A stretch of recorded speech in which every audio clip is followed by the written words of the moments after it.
rather. Good morning, dear friends. It is Sunday, October 3rd. It is the 27th of Tishrei. We had Shabbat Mevorchim, and we're approaching Rosh Chodesh Mar Cheshvan, which is this Wednesday and Thursday. We are today gathered to study the entire Talmud, one page, one line at a time. Presently, Masechet Shabbat, chapter 8, Perek HaMoitzi Yayin, and we are on 78b, Ayin Ches Amud Beis. Just briefly, and then we'll hear from Rebero, or maybe everyone just saying hello to each other. I don't know. But anyways, we are talking about the minimum measurements, sizes, or weight, most likely, of items that mustn't be carried on Shabbos. Of course, you can't carry anything, but the laws of Shabbos get you in trouble if you're carrying something of substance that you intend to carry. And so the question is, what is the smallest amount of something worthwhile to preserve and to carry? And that's what we have been discussing and studying, and that's what we're going to pick up today.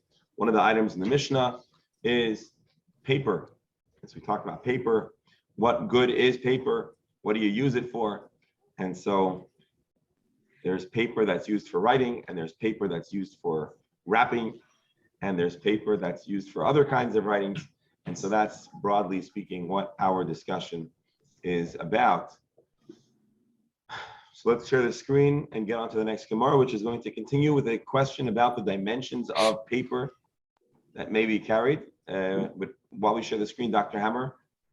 There was an issue that came up the other day, and I let it pass quickly, about rope. Yes. Often you have, particularly teenage girls, use rope around their neck with a little pendant, whatever, tchotchke. Is that if it's used as a piece of jewelry, is that a problem in terms of carrying? That is an interesting question. The same issue I would expand for a male who dangles his key on Shabbos on a belt made of rope. I'm going to punt at this moment. It's a good question. We're going to have to go. Sunday's a good day for punting, everybody. Oh, hopefully not. Hopefully we get enough. Hopefully get a first down. But yes, Rebero. I didn't want to disrupt it, but I have a question. Mar Cheshvan.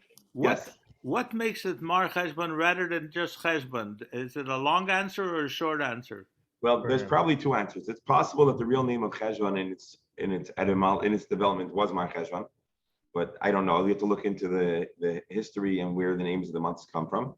But the reason that we typically give, your Hebrew school teacher will tell you, is because it's a bitter month. It's a month that has no drama and no excitement.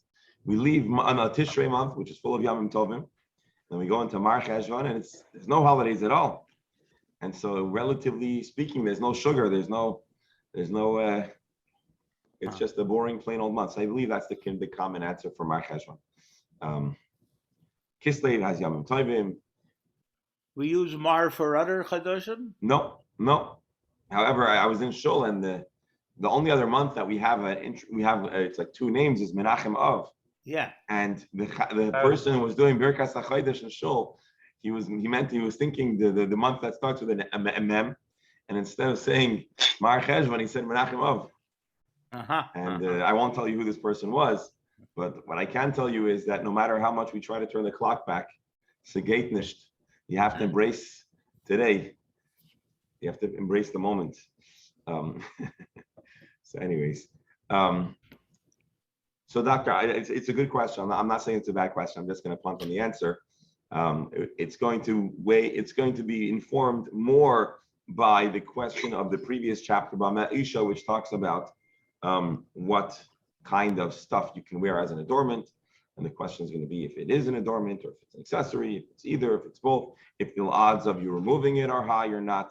And so I want to be careful about weighing in on a very hyper-specific, culturally, narrow question, but it's a good one. And I have to tell you, Doctor, you got my heartbeat up when you spoke about rope around the neck. I got very nervous for a second. Didn't know where you were going, but thank you for clarifying. By the way, as far as the months, the names of the months in the Hebrew calendar are after Babylonian names, Babylonian deities.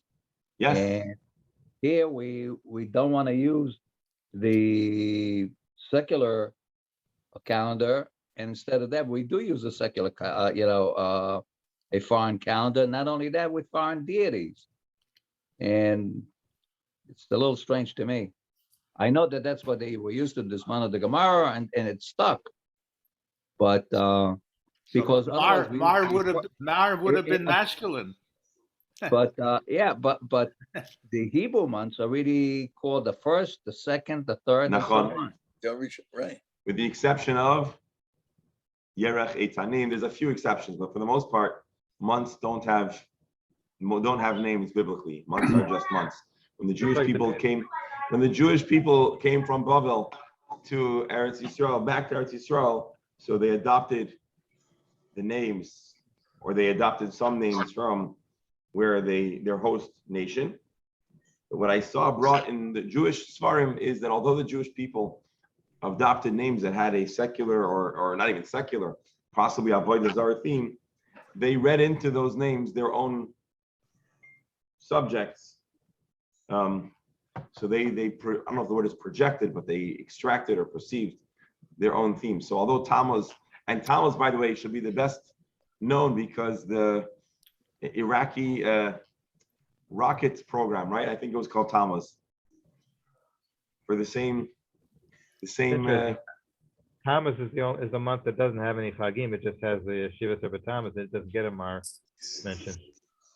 I think it's even worse than Cheshvan. Cheshvan is just is neutral. It's boring. Anyway. Let's go back into the Gemara. Rabbi, yes.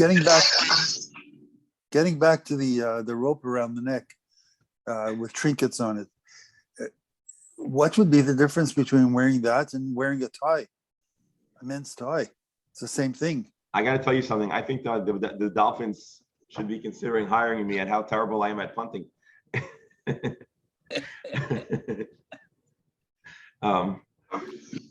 Ties aren't made of rope. Yeah.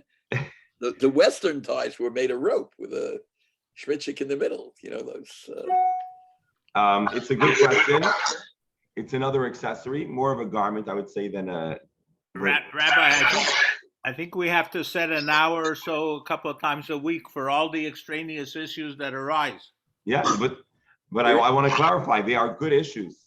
Yeah. So when they're less related and easier for me to get into trouble. Trouble as in, I don't want to give you bad information, and if it ends up being a halacha l'maisa kind of question, I'm usually more wary to pull something out of the hat because it's a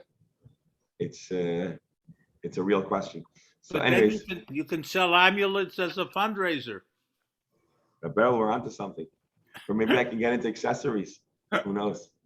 All right, I'm going to hit mute all just because there's some background noise, but of course, I hope you'll all unmute to comment and weigh in. And we're going to start the Gemara, Yasher Koyach. So, Meisvei. Suffice it to say, Alan, Lamaisa, Jews wear ties, and it's considered a part of their wardrobe. The other question that you could ask while we're asking questions that are a little bit off the topic, but not terribly off topic, is are you allowed to tie a tie on Shabbos? And that's another question that I'm going to punt on. Meisvei, we're not going to punt for now. We'll get back to it. Don't worry. We'll talk about that and a lot of other not related issues soon. Meisvei, so the Gemara is discussing the shiurim. This is here for safekeeping. For your donation. So the Gemara is talking again about the minimum measurement of stuff that's prohibited from being carried. And we've talked, I skipped it. Okay. So the Mishnah says, what is the dimension of paper? What is the smallest size paper that's useful in the time of the Mishnah? And therefore, being that it is useful, you cannot carry it. And the Mishnah says, it's the size of a paper that could be used as a tax receipt. This is not a tax receipt as in a receipt from an organization that is tax deductible. or something to that effect. Although different organizations have different size receipts for that too. You have a lot of the people that go around to collecting. Sometimes they're privileged enough to be able to issue you a receipt. They have usually a little book. They'll write off for you and they'll give you a little slip. But that's not what we're talking about here, as we discussed on Friday. We're talking here about a receipt to prove that you paid a local tax. Rashi describes this very much in the context of bridges. Every bridge, but many bridges would have a person that was there to collect a toll, but it was a tax of sorts, and I believe it was payment for using of the roads or whatever, which, by the way, brings up another Gemara we studied a while ago, right? The famous story of the three rabbis conversing about how they relate to Rome. And the Rashbi says that the whole reason why they build the market bridges, right, was not to make the journey, and roads was not to make the travel easier, but because they could collect taxes. But anyways, back to our Gemara. So paper the size of a kesher muchsin to make this receipt.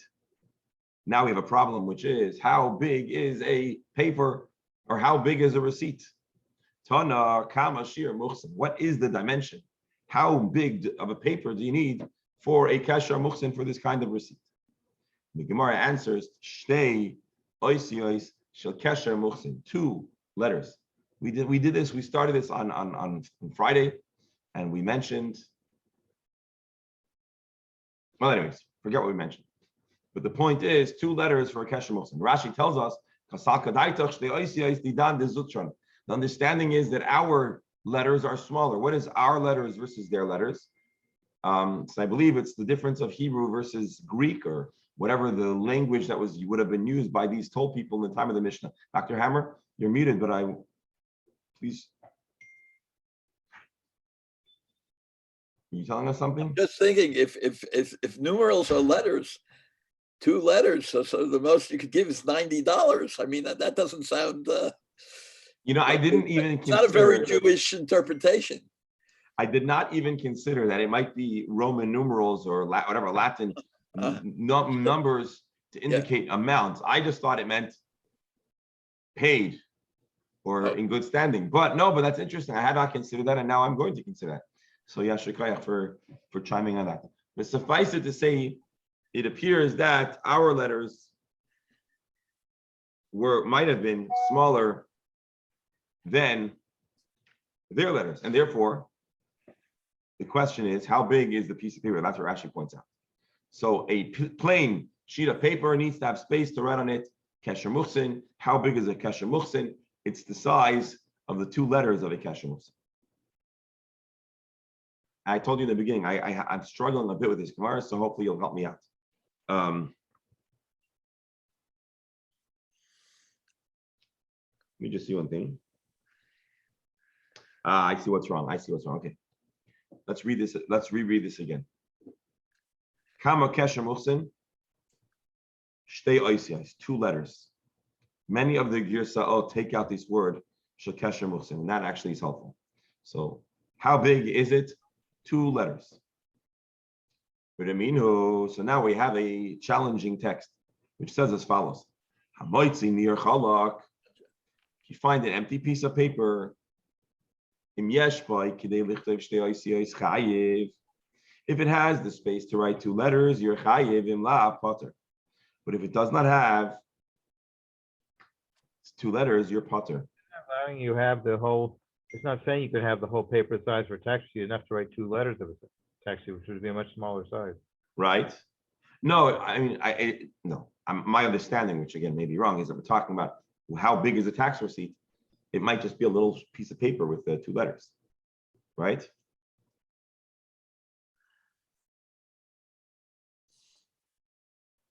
Hold on, let's go back to the Mishnah for one moment. I'm sorry.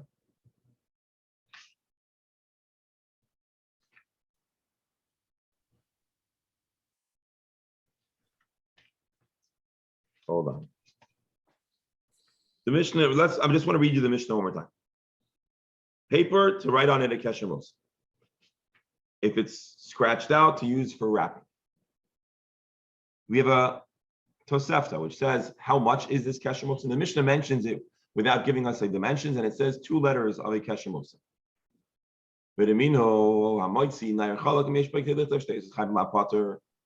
The question is, let's read Rabbi Steinsaltz because I'm not understanding this question. One who carries a blank paper, if it has the space to write 2 letters, he's liable. If not, he is exempt. But we understand that this paper is smaller than a tax receipt. You have to write the 2 letters of it. It's saying the letter size for a tax receipt is bigger. But I don't see that in the Gemara. That's what I don't understand. Let's see. Maybe Let's read it. I'm going to read it again in Rabbi Steinsaltz. Maybe it's Rabbi, going to- why Yes. didn't you bring up the last time when they asked what size are the letters? Good point. Because now it seems like there are standard.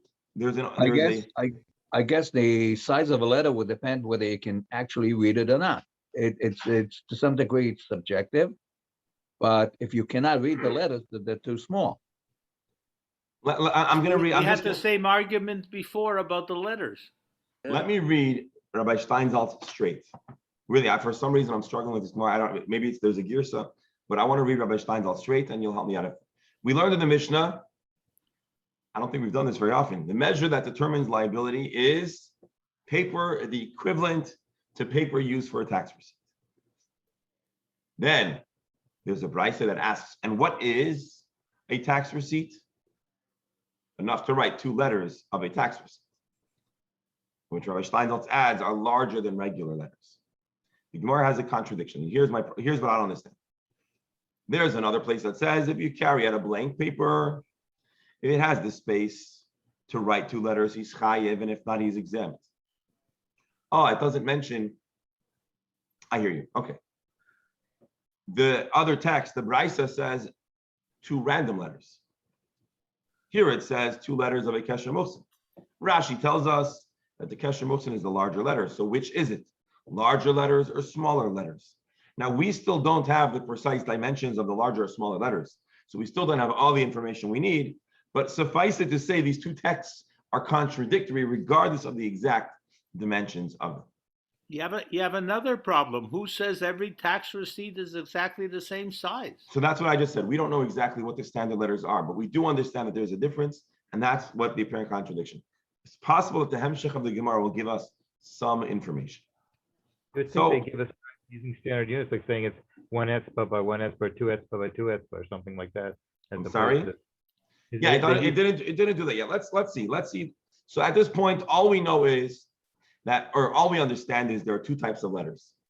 There is standard writing, and then there is tax size. Someone explained possibly standard writing was with Hebrew letters, and then maybe the tax size was with more formal governmental Greek or whatever was Latin, whatever symbols were used in that time. But let's do me a favor. I know this is hard. Let's forget what the dimensions are and just understand that we have 2 different dimensions, and both cannot work at the same time. If it's smaller letters, then it's a smaller piece of paper. If it's larger letters, it's a larger piece of paper, and that is a contradiction, even before we've determined the exact dimensions. Again, here it says that paper that could write on it a kesher muhsin, which is 2 letters of the kesher muhsin. And this text says 2 places, period. Rav Sheshes says, how am I going to resolve what sounds like a contradiction? Easy. The second text agrees with the first text. The second text says 2 isis, but it means 2 letters used in these tax documents. That's an answer that says both texts are saying the same thing. Rava says no. Beis achiza, the hainu kesher muhsin. When you write on a piece of paper, do you leave some margins or not? So usual writing, you leave margins. Apparently on a tax receipt, there are no margins. The letters fill the entirety of the paper. And those 2 measurements are essentially the same. Our smaller letters with margins, they are kesher muhsin, non-margins. So although we're describing 2 different things, it ends up being the same. 2 standard letters with that which comes around them is the equivalent of a kesher muhsin. Hold on, let's read Rashi. Kesher muhsin. Loi ba'i gilyon lebeis achiza Usually you hold a piece of paper or you tack it up, you need some space that's not letters. The tax document is just a piece of paper you showed like a badge. You held it, and that's what Rashi says. Let's see if Rabbi Steinsaltz agrees with us. Rabbi. Hold on. Let's just read the Tosefta. Let's read Rabbi Steinsaltz. Can be explained that it's referring to two standard size letters with a blank space with which to hold the paper on which the text is written, which is the size of the text. Okay, so Rabbi Steinsaltz explains it a little different than I did. It might be the very same thing. Piece of no. Oh, which is the size of the tax receipt. Okay, so it is saying the same thing. Reb Beryl, go ahead, please. Rabbi, again, everything is open here. There's no specific measurements, because when you say two letters, it has nothing to do with the size of the paper. Certain people write a scrawl you can't even read, and certain people write in big letters. Everything is loosey-goosey here. Hold on. We don't know the measurements, but it doesn't mean that there isn't a standard. No, but two letters don't tell you anything. Hold on. And what if I tell you that it's font size 16? Does that tell you something? Yep. So that's the information we're missing. We're missing what the font size is. But what we know is that there is, but before we have identified the font size, there is a font size. There was a standard font size for regular writing. There was a standard font size for the tax receipts. We don't know them, but that doesn't mean they don't exist. Rabbi, it's unbelievable. You have people in Israel, you have people in Babylon.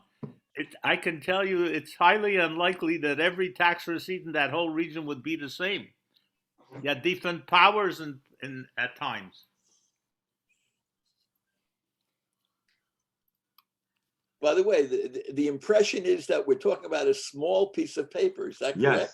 Yes.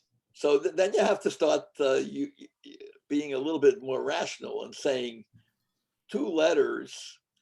Well, what is it? What could you say? Even small letters. Paid what? Where's the name of the organization that you paid it to? Whether it's the municipality or a charity. If you don't put that down, what good is it? Here, I have a receipt. Show me who the receipt is from. How do I know that it's from for your real estate or for your bookie? How do we know? And probably you could fit. The smaller it is, and the more simple it is, the easier it is to forge. But the strange thing is that we had the measurements for size. Right. We do. Why not use them? Yeah, Fachim. Well, let me ask you. Actually, we don't have measurements for any specific measurements.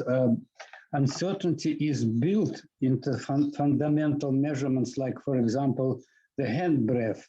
Different people have different hand breadth. The same is the measure of food. Different people have different sizes. The same is true about the measurements that are related to time. We measure distances that can be covered for a specific amount of time, but different people walk with different speeds.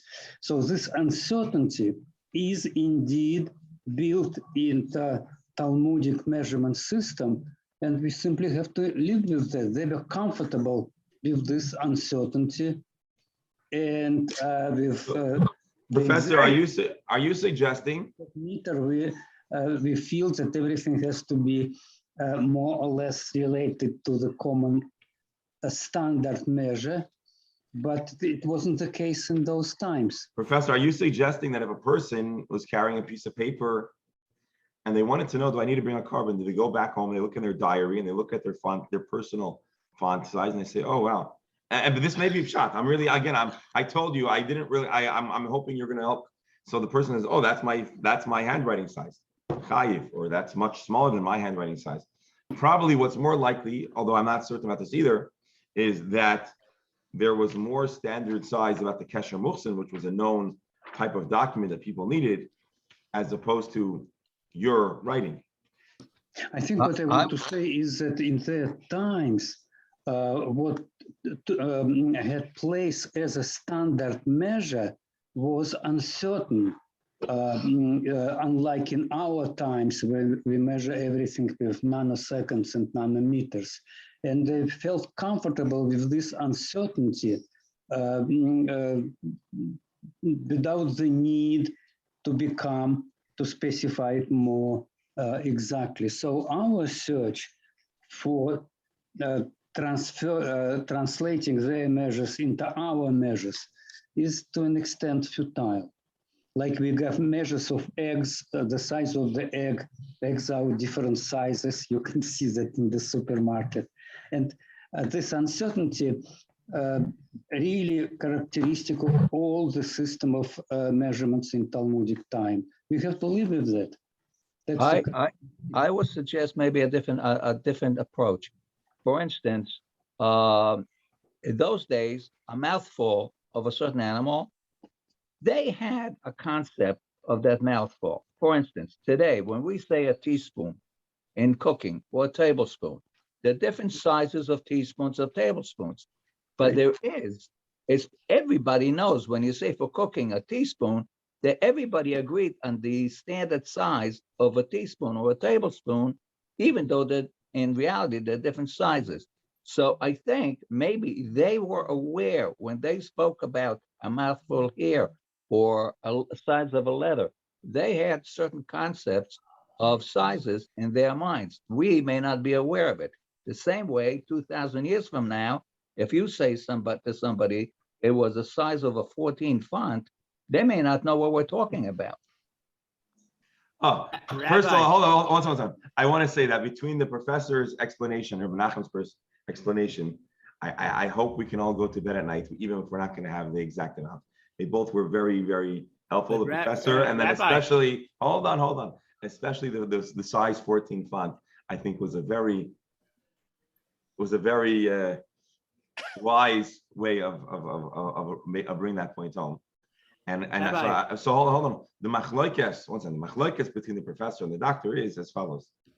The professor is saying there never really was a solid measurement. It was always somewhat vague, and everybody had a sense in their own world. They had a sense of what that measurement was. Rabbi Nachum says there may very well have been a real standard amount. We just don't know it. Prior to this Gemara, I was understanding it more like Rabbi Nachum, but the professor certainly made a strong case. I do want to say though that in shiurim, in measurements, halachic measurements, there are ultimately sometimes more standardized and sometimes less standardized. So sometimes there's more flexibility, person to person. Sometimes there ultimately is a little bit more of a solid shear or a solid measurement. But either way, these two explanations were very, very helpful. And Yasher Kayach, now Rebel. I have a problem with the professor of all people. Is the professor maintaining? But I don't think the professor you're has not a problem. Sure exactly of the measurements that we don't use measurements? No, that's not all what he was saying. No, I wanted to say they could have expressed it in those inaccurate terms, however inaccurate they might be. No, what I want to say is that what seems to us the lack of precision, like for example, what is the size of the egg? Reb Mark can look it up and say it's so many cubical centimeters, but we know that the eggs are of different size. So they did have some idea what an average egg might look like. But this idea wasn't exact according to our standards. Yeah, that's true everywhere when we say Dalet Amos. They felt comfortable with this uncertainty, unlike us, who really feel that we have to know exactly what is the Shabbat distance exactly, even though in their times it was measured as a time period for walking, and different people walked with different speeds. So they did feel that it was okay if there was uncertainty, and they didn't concentrate even on that. Exactly. So why didn't they use these things here and say a piece of paper, 1/8 of whatever, sella, whatever terms they were using? I think So for- they saw the letters, they saw tax receipts written by different Roman officials, and they had an idea what the size is exactly as they had an idea that different eggs are of different sizes. And they felt comfortable. Okay, now I understand your point. Like small I or understand larger your point. letters, and another is with smaller letters. By the way, That's all. I would be curious to take a survey of ancient inscriptions that have survived and ancient writing. And I suspect, just like today, there is a certain range of size, but there is a certain standard handwritten. There is a standard size of something that's handwritten. It's not precise. There is probably a standard on a public notice or on, so I think ultimately we have some. I want to thank the professor and the doctor, and I want to let your words stand, but I think we can relate to what they've shared. Dr. Hammer, you're going to say something? I just want to support the professor in that there must have been a conception of what it really is, and the raya here, they pick a tax receipt.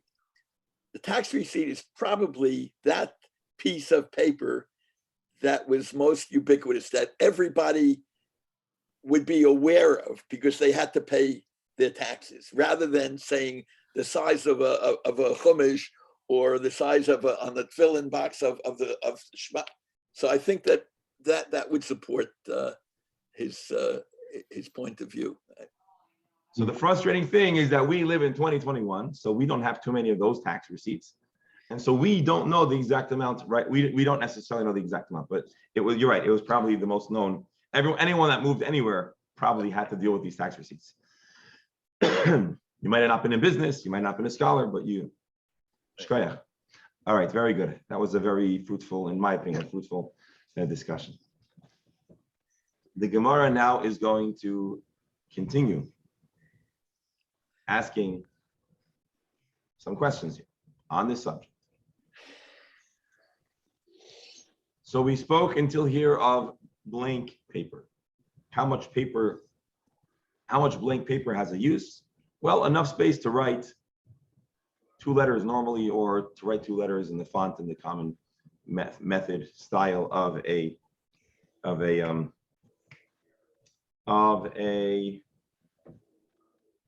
tax receipt. That was Rava's explanation. Rav ch8 gave a different explanation. He said there basically were both texts, the text that explicitly mentioned the tax font and the document, the text that didn't mention the tax font, we meant that font. 2 different explanations. So now the Gemara is going to ask Meisvei, and this is going to be a challenge to Rava's explanation that the 2 font sizes are different, but the way the tax documents work, they were about the same size. Meisvei, a challenge. The person is carrying paper that's been erased, as we discussed on Friday, or a document that was stamped paid. So the writing is worthless. If on the white, on the margins, in the area that wasn't used, there is enough space to write 2 letters, or if the whole piece of paper is sufficient size to wrap around a small perfume jar, you're chayiv, v'imlav potter, and if not, you are potter. Let's see what the question is. According to Rav ch8, who interprets the 2 letters to mean 2 letters of a muche of the tax receipt. That makes sense. According to Rav, who says we're talking about standard writing and a place to hold it, which is the size of the kesher muchsin. Over here, there's place to hold on to the paper because there's other scraps around it. Kasha, the Gemara says that's a good question. Let's read Rashi. Basically, usually, if you have a small piece of paper, you need a little margin to hold on to it, to show it, to display it. But being that here you have plenty of margins, it's the part of the paper that you can't use. So in their understanding, you shouldn't need any extra margin. And it is actually a challenge to Rava. Why? Because Rava understands that the standard is there needs to be letters and a margin. And here there isn't, or there isn't needed to be. So, is a question. I want to move on just because I want to do this last discussion over here. It's connected, but not immediately tied to the previous conversation.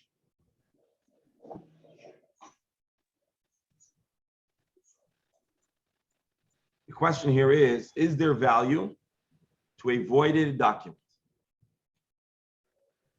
If your paper has value, you need it. If your empty paper if you have an empty sheet of paper, it has value because you could write on it. But what about a document that is no longer needed? You can't write on it because it's already been written. Is there any value to it? Is there a reason why one might carry it?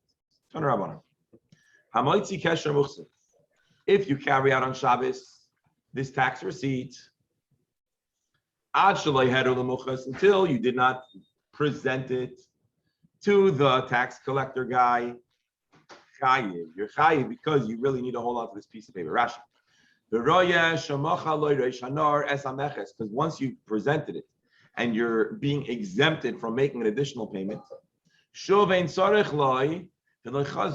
you don't need this document anymore. It's useless.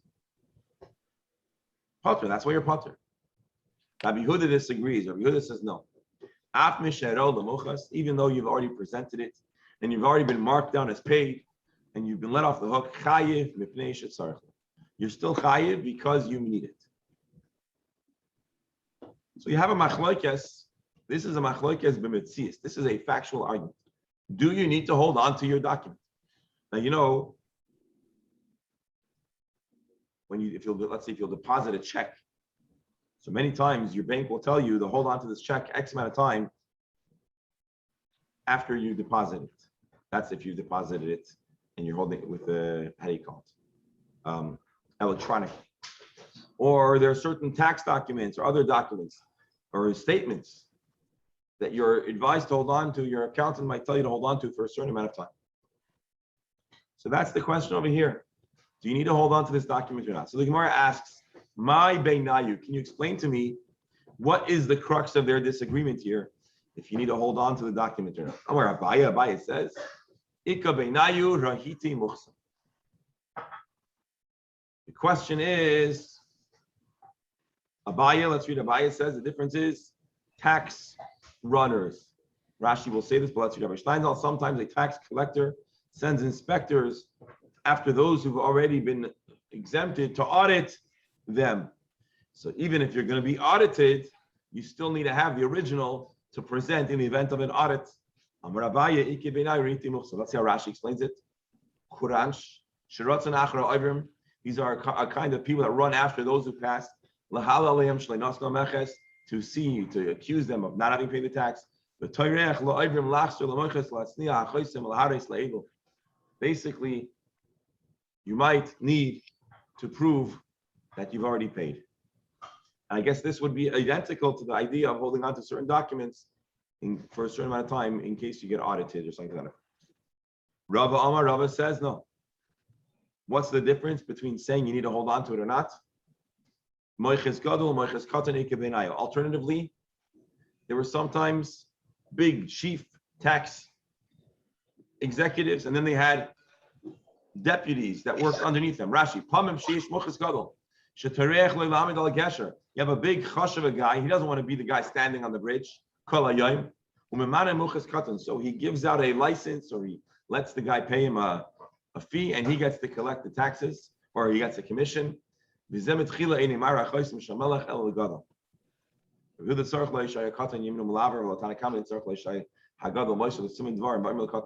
question is, maybe you showed it to one guy, not the other guy. Maybe you're going to have to be revisited by another such collector. Same idea. Even if there's only a single collector, there's still difference of opinion. It's possible that your document will never need to be shown again in this region, bridge, or whatever. But it's good to show those receipts to the next bridge, to the next zone, not because it has any value, but because you can show to them that you're a person that doesn't try to sneak across bridges. You can show that you're always good at paying your documents and to assert your trustworthiness. Rashi. To show that you're an honorable, trustworthy person, lest he be accused over time of being dishonest. So he wants to really establish his case up. In other words, here is the question. Is there value to hold on to this document or not? There's two opinions. One opinion says generally you don't need to. The other opinion says, but sometimes you need it and then you might as well. Dr. Hammer. I have a question, whether or not some of these items, let's say a check, is muktzah on Shabbos and Yontif. Good question. So first of all, I just want to clarify. Here we're not talking about muktzah. Here we're talking about carrying. But there's a good question. Ostensibly, yes. Could be a small, right. A check should be muktzah because we don't do business on Shabbos. A dollar bill should also be muktzah. Right. The shaila is now that I think, Doctor, where you're getting at is, you know, in Israel when they changed over the currency from the lirot to the shekel chadash. Right. So the lirot, and by the way, even when I was in Israel 15 years ago, Hold on the you would- shekel chadash. what? At first they went from the lira to the shekel, and then they had runaway inflation. They went from shekel to shekel chadash. And there's two changes. Okay.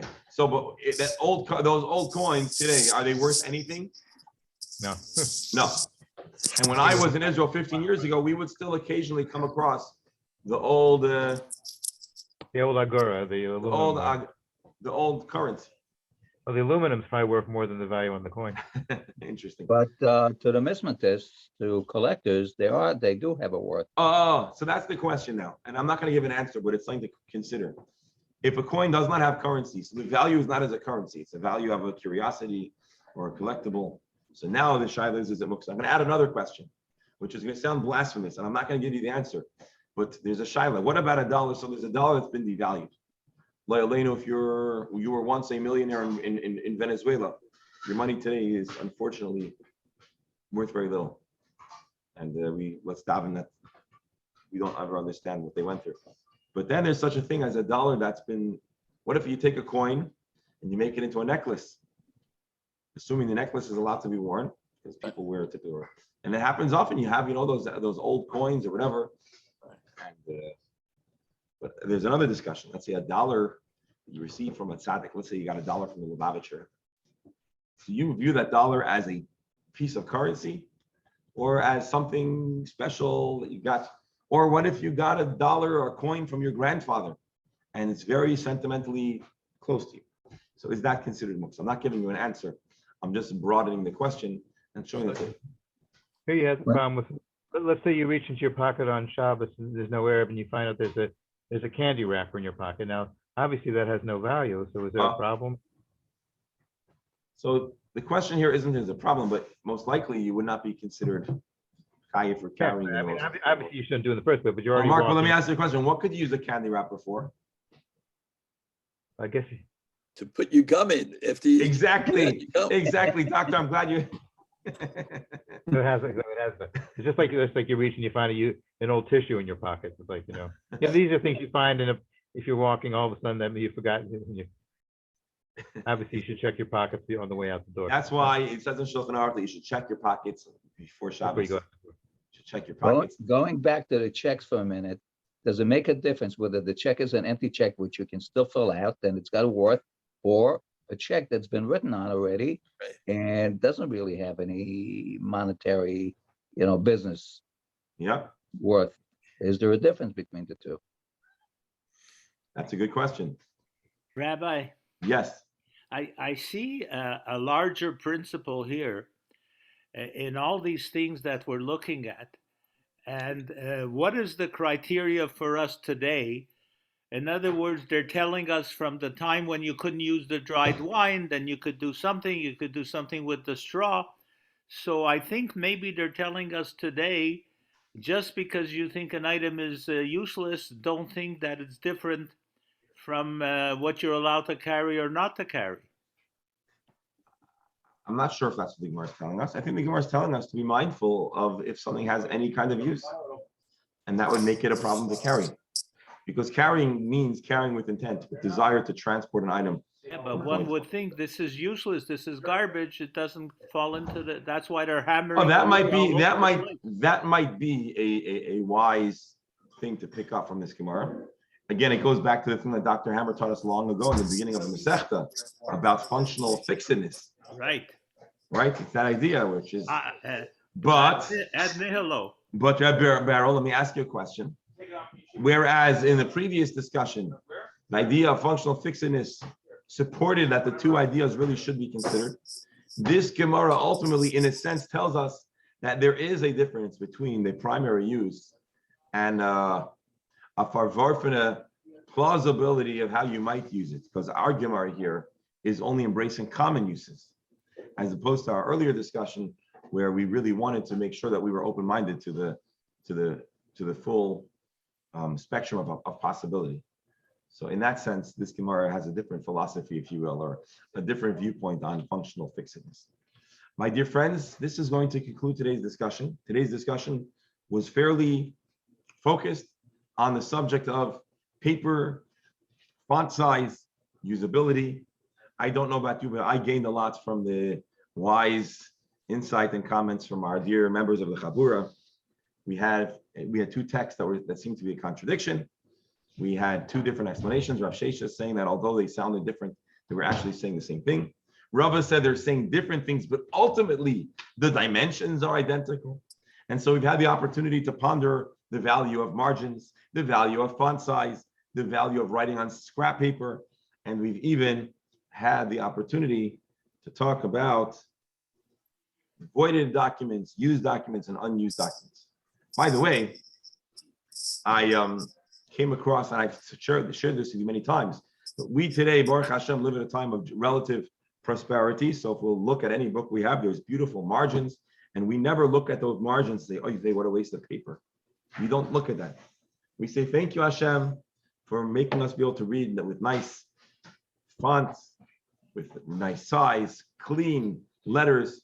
But if you go back in time, once upon a time, or certain times and places, those were very valuable. And so I actually came across on a Shabbos a photocopy of one of the books that the Rebbe's father, Rabbi Leivik, wrote his commentary on the margins of that sefer. You know, I'm going to put on the WhatsApp group, I'll post a picture just so you can see.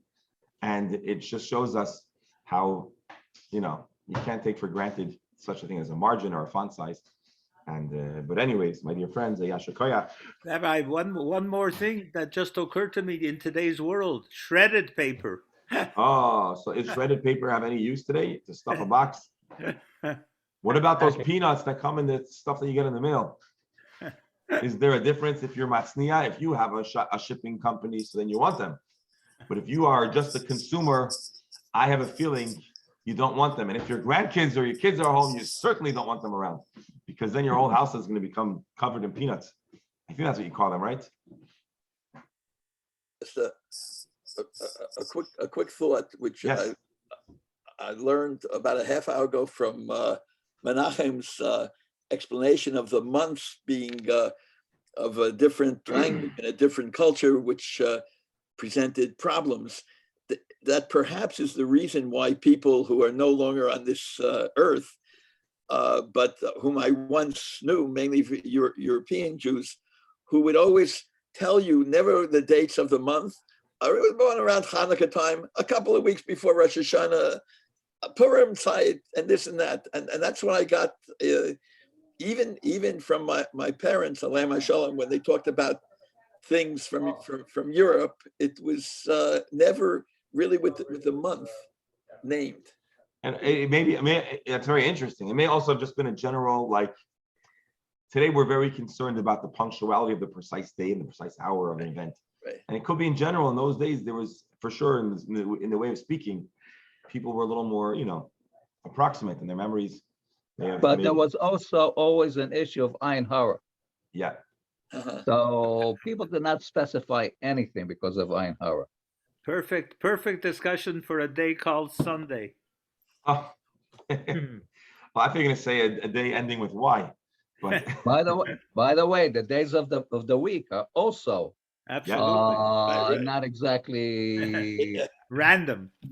well. right, No, but that, but by they the also way, relate to deities, to find ancient deities. Right. but the interesting thing is that whereas most traditional Jews or rabbinic Jews, even the Jews that Dr. Hammer recalls growing up from the Alta, the European backgrounds, the Alta Haim, they might have used the Jewish months, but they more likely could have resisted saying Sunday, Monday, Tuesday.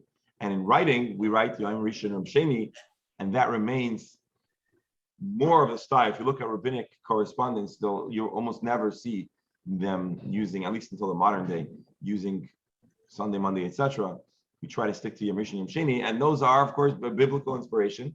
We just read about it in this past Shabbos, and so today is the first Yom Rishon after reading about it in the Torah. Well, the second time, I guess, if you consider Simchas Torah. But No, because that Simchas Torah was before. This is the first Sunday after Simchas Torah also. first Sunday after. Okay, you're right. Where else can you cover all this ground in 1 hour? Where else? Apparently Chabad as a movement has gotten past this. I received in the mail this morning, which I guess was delivered yesterday, my third calendar from a Chabad institution. This one from Southwest Broward, but I had two from two other Chabads in various places. I've received, and they were comfortable. They were comfortable having Sunday, Monday. Indeed, actually, I have the Chabad of South Broward calendar right over here, and they too use prominently Sunday, Monday. So we'll have to bring it up with the rabbinic. Shkoyach. Everyone have a wonderful day. Be well, and thank you. Shkoyach. Thank you.